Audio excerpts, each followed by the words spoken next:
Museum piece. I don't believe it, muttered Gordon furiously. What's Thomas got that an important engine like me hasn't? Tell me that, gallivanting off to museums. Bah!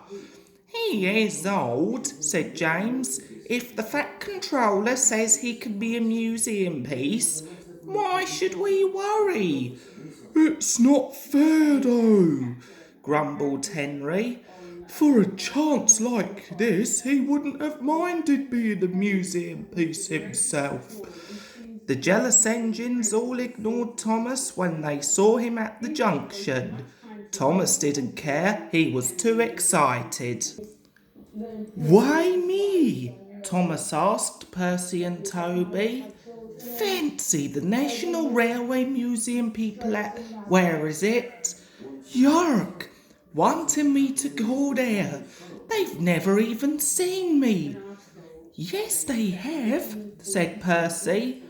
On television, added Toby. The Fat Controller told us about it. He and Percy wanted to go with Thomas, but they knew that someone had to stay and run the branch line while he was away. How much longer till we go? Thomas asked his driver every morning. One day less. Then, when you asked before, laughed his driver, anyone would think you wanted to be a museum piece. Thomas grinned. Gordon, Henry and James are just jealous, he chuckled. Who else is at this museum? Is Flying Scotsman there? Our duck's friend, City of Truro? We shall have to wait and see, said the fireman.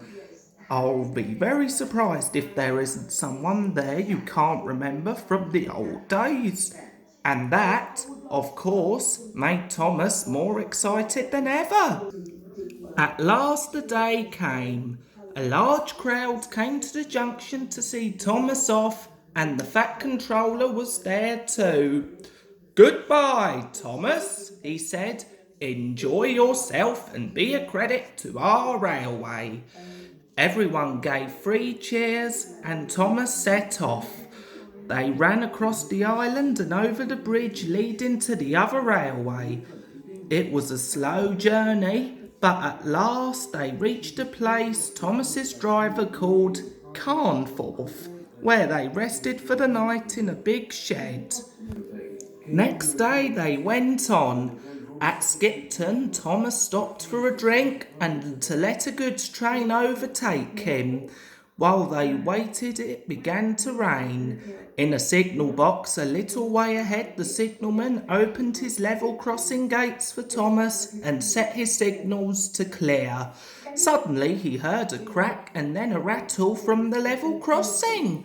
The lock on a gate had broken and the wind was swinging the gate across the rails. Steam appeared above the trees as Thomas drew near. Wow! Exclaimed the signalman, and quickly resetting the signal to danger, he ran to mend the gate. Thomas had never felt happier. His fire was bright and even the rain didn't depress him. They neared the signal. Its arm was up, showing that the line ahead was clear. Away we go, puffed Thomas happily. He was just passing the signal when he heard a clang as the signal arm fell to danger. Whoa, Thomas, cried the driver and put the brakes on hard. What? Thomas began, but then he saw, just in front, a heavy level crossing gate swinging towards him across the line. The signalman tried to stop it, but the gate was wet and it slipped from his hand. Groaned Thomas as he skidded along the rails. Help! I must stop! But the rain had made the rail slippery and he couldn't. He slithered helplessly.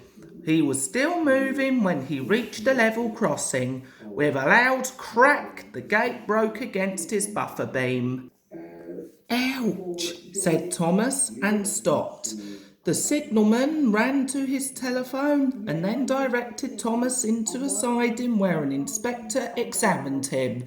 His buffer beam was bent and one of his buffers was broken. "You can't go on like that," said the inspector. "Not on the railway, anyhow." "But I'm supposed to be in York tomorrow," wailed Thomas. "I know that," said the inspector. "Never mind, leave it to me, and I'll see what can be done." And with that, Thomas had to be content.